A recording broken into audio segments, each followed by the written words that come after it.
Douglas. I'm also a fighter. I made the Olympic team. Me and my brother was the first two brothers that made the Olympic team. I train at Upton boxing gym. I'm pro now, 2-0, going for my third victory, July 20th, 2013 at Coppin State. Hope to see you all there.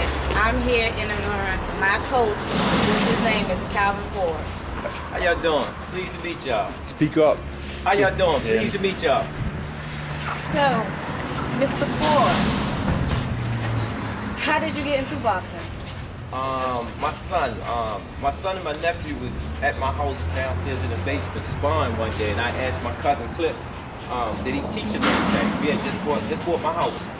And he said, nah, and I said I wanted to get them in the gym, so I actually took him around UMar Boxing, mostly for hooks. Okay, where's that located at? Right now it's located, when they first started, it was located on Fulton Avenue, now they're located on North Avenue. I'm also noticing that this is a recreation center. Correct. For the kids. How are you going about getting the kids off the street and coming into the boxing gym? Well, actually, these little things, like they're doing the interviews, they look on YouTube, they see some of the stuff we have on Facebook. The city actually have a Facebook website that they go on.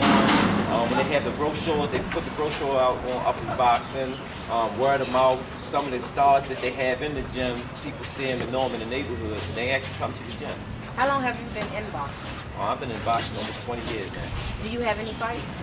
Oh yes, I'm a 4-time ringside champion and 1-time state champion.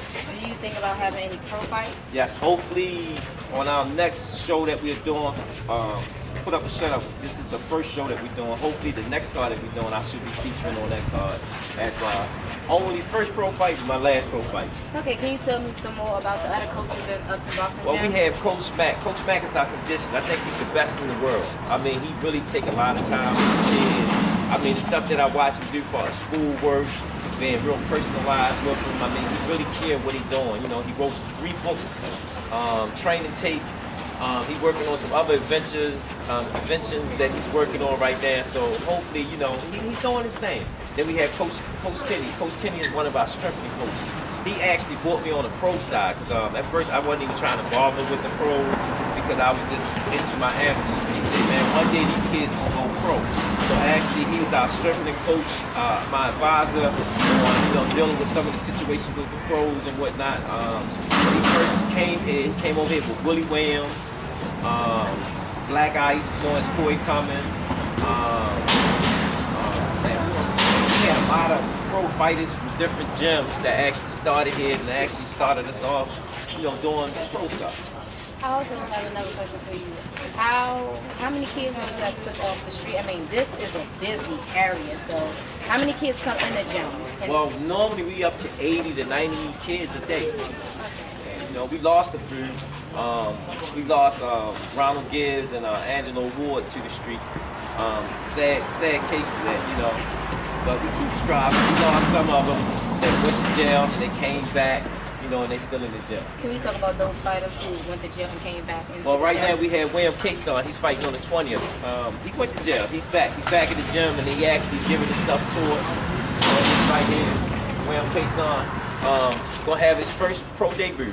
He actually started the program. I'm ready to get emotional.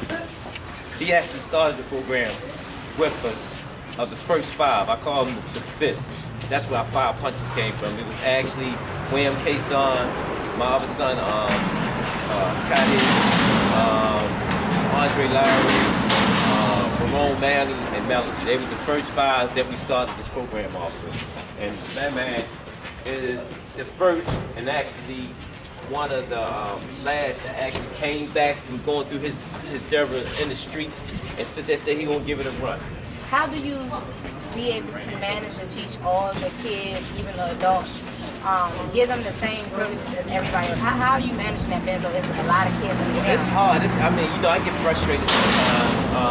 If the teams that I Coach Mack, Coach Kenny, that some of the other older fighters like yourself, help out, Miss one of our men, she's like the mother of the gym, is Leah Butler. Leah Butler's like the brains, she takes care of a lot of stuff. She takes care of the fighters. It's so much I can say about Leah. She's like a second part of me in a sense because she takes care of a lot of things that that happens in here when me, Coach Mac on the road or me, Coach Kenny on the road. I mean, Liz, she step up. She takes kids into a home. I mean, so much stuff that she does is self-explanatory. I'm one of the kids that she took in, so you all should know that. Another thing, what motivates you to come here every day? Like, what drives you? Because I try to keep the kids on the right track. I don't want to fall back. As you know, I was a kingpin of this thing. And the way society is, money drives people to do things that they shouldn't be doing. But then when I look at these kids' faces, and then you do wrong, and you're trying to tell them to do right, it's going to hurt them. It's actually going to hurt the program.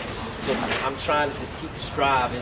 I'm not perfect, but I keep striving to do right and hope that my Lord blesses to show if you stay focused on your dreams, some great things will happen for you. Yeah, but the way everything is set up, a lot of kids don't have that extra push, For myself, I had, a couple setbacks. Me being a woman in this game is very slow, and I know how other kids feel too when it's very slow, and they try to stick with it, and then it's like, I need some fast money. So how do you handle that? Like, what do you say to them for them to hard. change? The only thing I can do is tell them for myself as an example, right?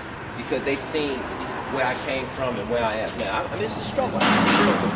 But again, you are an example because I believe in what we do. And when you had your setback, we sit down and talk, and you got that energy again. We talked about this show at Coppin State for years. It's coming to life. It's actually coming to life, and that's what drives it. You get what I'm saying? Seeing things that we do that take so many years to actually fall in place.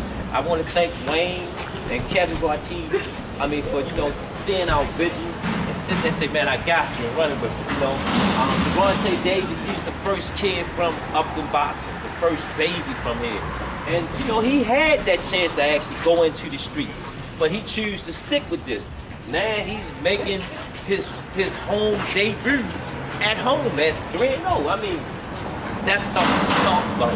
And then if the kids see him, eventually they gonna stay on pace.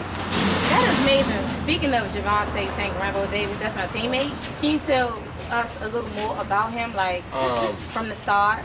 Well, Tank, when he first came here, my actual son was training him, and I was training Ramon Manning. Ramon Manning was my first national champion. And we used to sit at the dinner table and brag, about the fighters. And I said, man, he a little kid, he don't know nothing. And Ramon fell out the gym and went to the streets. And I started training Tank. I think it was God sent to me. He was a magnitude. And he stuck with me. I stuck with him. We was there for each other, And throughout the years, he stayed with me. He stayed with me. He wasn't a perfect kid, but he was a good kid. And I see the maturity that he's having there, going through his transition of being a professional fighter. That's amazing. How long have this recreation been up? This almost been here I give it a good 8 years. Good 8 years, this has actually been here. We started from Hearn Run, then we came here. Mr. Cleve Briscoe actually gave us this. It was an old shelter. Michael says it's been longer than 8. Huh? He says it's been longer than 8. Come on in, Mike. Here you go. This one of the kids, Mike, that started. He's an Upton baby too. He's now doing MMA, but he's a good student, and he's a loyal citizen of Baltimore, Maryland. We still have some kids that hang out. Mike, tell me what brings you back to the gym? Honestly, it's like watching the kids come to the gym for real. It's amazing how it actually really started with 5 and now it's like almost 100. Sometimes I think I'm making back in boxing. I might want to come back. There, that's where the drive come from. You heard it from his boss. And actually, before we just said this, he said, man, the gym is deep. And it's because of these kids. That's why. They see what we doing. They see what you doing. You got a little girl right there. She idolizes you. You get what I'm saying? I want to be like Riri. You get what I'm saying? We got Killer B here. So, it's what y'all do. It's not what we do. We keep the doors open for y'all to do what y'all do.